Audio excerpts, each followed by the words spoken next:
ጉፋን ያዛችሁ ሰዎች ግን ለምንድነው ማስክ ማታረጉት? እስኪ ይሄን ልጅ ተመልከቱት።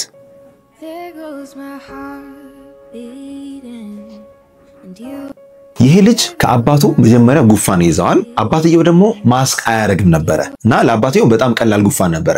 ለልጁ ሲደርስ ግን ከበድ ያለ የአየር ቧንቧ ኢንፌክሽን አስከስቶበታል። ይህ ትንንሽ የአየር ቧንቧ ኢንፌክሽኖች ብሮንኪዮላይቲስ ይባላል። ይህ በሽታ ልክ እንደ ኒሞኒያ ከበድ ያለ ምልክት ሊያስከስት ይችላል። ለምሳሌ ቶሎ መተንፈስ፣ ማቃሰት፣ ለመተንፈስ መቸገር፣ እንደምታዩት ደረቱ ውስጥ ስርጉድ ማለት ነገር አለው። ስለ ሰሞኑ የጉፋን ቫይረስ ማወቅ ያለባችሁ 4 ነገሮች በዛሬ ቪዲዮ ነግራችኋለሁ። በተለይ ህፃናት ግዴታ ሆስፒታል መሄድ ያለባቸው መቼ ነው የሚለው ነገር ነግራችኋለሁ። ከዚህ በፊት ሌላ ቪዲዮ ሰርች ይላችሁ ነበር። ህፃናትን እንዴት ቤት ውስጥ ማከም እንችላለን፣ የቤት ውስጥ መፍትሄዎች ምንድናቸው የሚለውን ከዚህ በፊት ሰርች አለው። ባለፈው ሳምንት ፖስት ተደርጓል። እሱን ወደ ኋላ ተመልሳችሁት። ዛሬ ደግሞ ስለ ሰሞኑ የጉፋን ቫይረስ ምን አዲስ ነገር አለው፣ እንዴት እንከላከል የሚለውን ደግሞ ሰፋ ዘርዘር አድርጌ አቅርቤላችኋለሁ። እስከ መጨረሻው ተመልከቱት። ጤና ይስጥልን፣ ዶክተር ፋሲል ነኝ፣ የህፃናት ስፔሻሊስት ሐኪም ከብሩክ ኪድስ ልዩ የህፃናትና ታዳጊዎች ክሊኒክ። በዛሬ ቪዲዮ ስለ ሰሞኑ የጉፋን ወረርሽኝ እናወራለን። ብዙ እናቶች በጣም ተቸግረዋል። ይህ ነገር ጉፋን ነው ወይስ ኢንፍሉዌንዛ ነው ወይስ ሌላ ነገር አለው? በጣም ተጨንቀዋልና ብዙዎቹ ደግሞ ከትምህርት ቤት ይዘው የመጡት የቫይረስ ነገር አለ። ልክ ትምህርት ቤት ሲከፈት ደግሞ ብዙ ጊዜ አስተውላችሁ ከሆነ ጉፋን በጣም በከፍተኛ ሁኔታ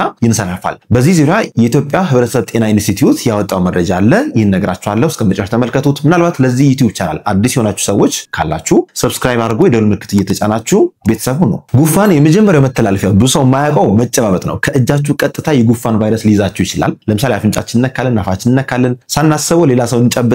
ያ ቫይረስ በእጅ ንክኪ ተላለፈ ማለት ነው። ሌላው ሁላችሁም የምታውቁት ደግሞ በትንፋሽ የሚተላለፈው ነው። ስለዚህ አንድ ሰው ሲያስል ሲያስነጥስ ልክ እንደምታዩት ከፍተኛ የሆነ በአይን የማይታይ ድሮፕሌቶች ይረጫል፣ ካፉ ካፍንጫው ይወጣል ማለት ነው። እነዚህ ድሮፕሌቶች ውስጣቸው ቫይረስ ሊይዝ ይችላል፣ ባክቴሪያን ሊይዝ ይችላል። በተለይ ጉፋን ከያዘን ደግሞ ቶሎ እናስነጥሳለን፣ እናስላለን። ይህ የምናስነጥሰው የምናስለው ነገር ውስጡ ያለው ድሮፕሌት በሙሉ ቫይረስ የያዘ ነው። ስለዚህ ያ አየር ላይ ይንሰፈፋል። ሌላ ሰው ሲተነፍሰው ቀጥታ ወደ አየር ቧንቧ ይገባል፣ አፍንጫችን ይዘናል፣ ጉሮሯችን ይዘናል። ከዛ በኋላ ምልክቱ ከ2 ከ3 ቀን በኋላ በደንብ ይታያል ማለት ነው። ስለዚህ ሁለተኛው መተላለፊያው በትንፋሽ ይሆናል ማለት ነው። ሶስተኛው መተላለፊያ መንገድ ደግሞ በነካነው እቃ ላይ ሊተላለፍ ይችላል። ለምሳሌ የበር እጀታዎች ሊሆኑ ይችላሉ፣ ወይም ሊፍት ሊሆኑ ይችላል፣ ወይም ሌሎች ነገሮች የእጃችን ንጽህና ማንጠብቅ ከሆነ በቀላሉ ይህ ቫይረስ ሊተላለፍ ይችላል። መስከረም 22 2018 የኢትዮጵያ ህብረተሰብ ጤና ኢንስቲትዩት ባወጣው መረጃ መሰረት ይህ ሰሞኑን ያለው ወረርሽኝ አዲስ ቫይረስ አይደለም። በፊት የነበሩት እና አዲኖ ቫይረስ እና ኢንፍሉዌንዛ ቫይረሶች ናቸው እንጂ አዲስ የቫይረስ ዝርያ አልተለየም ብለውናል። ስለዚህ ይህ ነገር ብዙ ሊያስደነግጠን አይገባም። በአማካኝ የምንጠብቀው ጊዜ ከመስከረም እስከ ታህሳስ ባለው ጊዜ ነው። ይህ ትምህርት ቤቶች የሚከፈቱበት ብዙ ሰው ከቤት ወጥቶ ወደ ውጭ የሚዞርበት ወይም የሚንቀሳቀስበት ጊዜ ነው። ልጆች ደግሞ እርስ በርስ በተለይ ትምህርት ቤት ላይ ያለው ንክኪ በከፍተኛ መጠን ጉፋን እንዲይዛቸው ያደርጋል። ያን ጉፋን ይዘው ወደ ቤት ይመጣሉ። ስለዚህ መጀመሪያ ወላጅ ይያዛል፣ እናት ወይ አባት ይያዛሉ። እነሱ ደግሞ ሌሎች ጨቅላ ህፃናት ቤት ውስጥ ካሉ ከአንዱ ልጅ ወደ አንዱ ልጅ ሊተላለፍ ይችላል ማለት ነው። ስለዚህ በዛሬ ቪዲዮ እንደነገርኳችሁ በመግቢያዬ ላይ ዛሬ ማወቅ ያለባችሁ 4 ነገሮች እነግራችኋለሁ ብያለሁ። የመጀመሪያው ማወቅ ያለባችሁ ጨቅላ ህፃናት ላይ ይህ ቫይረስ ከገባ በጣም ከፍተኛ የሆነ የአየር ቧንቧ መጨናነቅና ኢንፌክሽን ሊያጋጥማቸው ይችላል። ራሱ የጉፋን ቫይረስ ኒሞኒያ ሊያስከስት ይችላል፣ ወይም ደግሞ የትንንሽ የአየር ቧንቧዎችን በማጥቃት ብሮንኪዮላይቲስ የሚባል ኬዝ ያስከስታል። ኒሞኒያም ብሮንኪዮላይቲስም ሁለቱም ከፍተኛ የሆነ የትንፋሽ ማጠር ህፃናት ላይ ሊያስከስቱ ይችላሉ። ከፍተኛ ሳል፣ ቶሎ መተንፈስና ማቃሰት ሊኖራቸው ይችላል። ስለዚህ በመግቢያ ላይ ያሳያችሁ ይህ ልጅ ብሮንኪዮላይቲስ ይባላል። የያዘው ኬዝ ልክ እንደ ኒሞኒያ ነው ምልክቱ።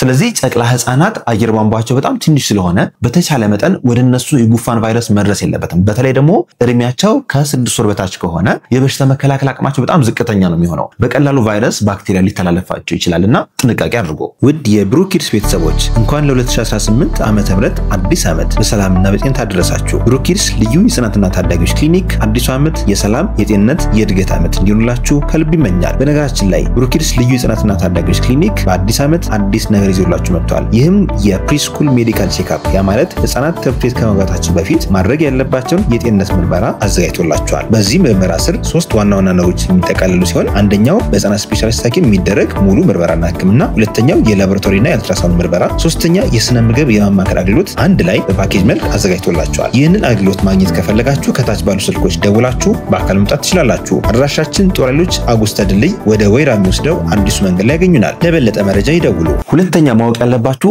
ጨቅላ ህፃናትን ጉንጫቸውን መሳም በፍጹም የለባችሁም። ጨቅላ ህፃናት ላይ መደረግ ከሌለባችሁ ነገሮች ውስጥ አንዱና ዋነኛው ጉንጫቸው መሳም ነው። እኛ ሳናቅ ብዙ ቫይረሶች በአፋችን አካባቢ ያሉ ምናልባት ጉፋን ይሁን ጊዜ ይዞን የተወሰነው ቅርት ሊኖር ይችላል ወይም ጉፋን ይዞን ሳናቀው ለኛ ጉሮሮአችን እየከረከረን ግን ለነሱ ስንሰማቸው በቀላሉ ይተላለፍባቸዋል። ስለዚህ ከንፈራችን ላይ ለምሳሌ ምች በምስሉ ላይ እንደምትመለከቱት ልክ እንደዚህ አይነት ምች ካለ ወይም ደግሞ ጉፋን ከያዘ በቀላሉ ወደ ልጆቹ እናጋባል። ስለዚህ ጨቅላ ህፃናትን በፍጹም መሳም የለብንም። እንደው መሳም እንኳን ካለብን እጃቸውን መሳም ያለብን።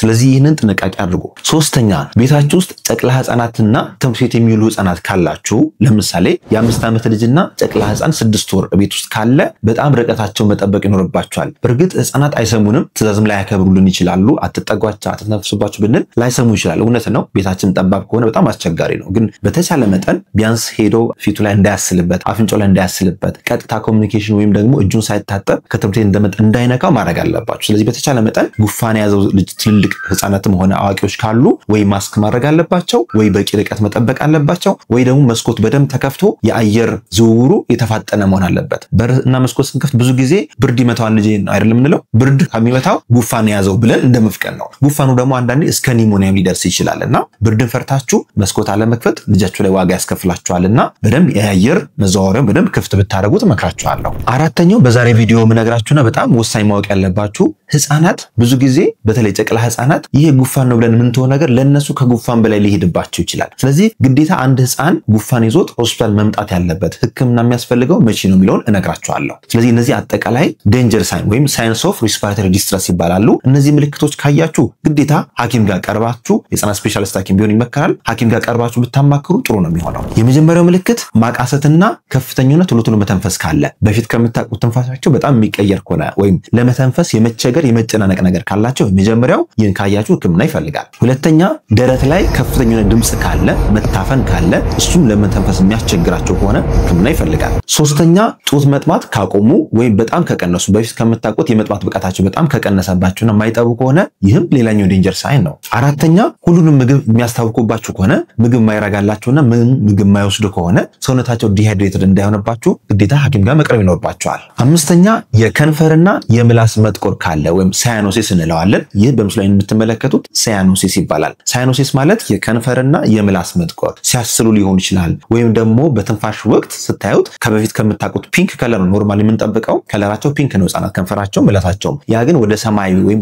ጠቆር የማለት ወይም ግሬሽ የሆነ ነገር ካለ ግዴታ ቶሎ ህክምና ይፈልጋል ማለት ነው። ስድስተኛውና የመጨረሻው በጣም ወሳኝ የሚባለው ዴንጀር ሳይን ደግሞ ልክ በምስሉ ላይ እንደምትመለከቱት ሲተነፍሱ የታችኛው የደረት ክፍላቸው ወደ ውስጥ ስርጉድ የሚል ከሆነ እነዚህ ሳይንስ ኦፍ ሪስፓይሬተሪ ዲስትረስ ይባላሉ። ወይ ኒሞኒያ አለ ወይ ብሮንኪዮላይቲስ አለ ወይም የታችኛው የአየር ቧንቧ መቆጣትና መታፈን እንዳለ ይገልጻል። ስለዚህ እነዚህ ነገሮች ካሉ ግዴታ ህክምና ምርመራ ይፈልጋሉ። በነገራችን ላይ በዚህ ጉዳይ ህክምናና ምርመራ ማድረግ ከፈለጋችሁ ብሩኪድስ ልዩ የህፃናትና ታዳጊዎች ክሊኒክ ምርመራውም ህክምናውም አልትራሳውንድም አለን የሳምባ አልትራሳውንድ ጨምሮ ምርመራ እናደርጋለን።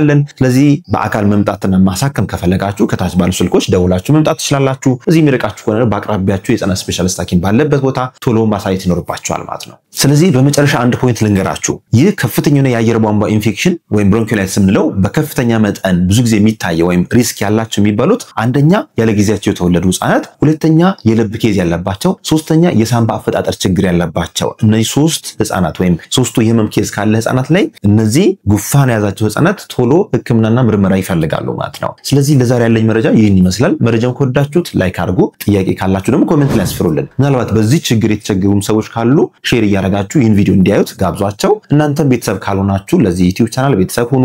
እንግዲህ ይህ ዩቲዩብ ቻናላችን ሰኞ፣ ሮብና አርብ ዘወትር 7 ሰዓት ተኩል ላይ እነዚህን አዳዲስ መረጃዎች ፖስት እናደርጋለን። እየተማራችሁ እንደምትጠቀሙ ተስፋ እናደርጋለን። ቤተሰብ ሁኑ። መልካም ጊዜ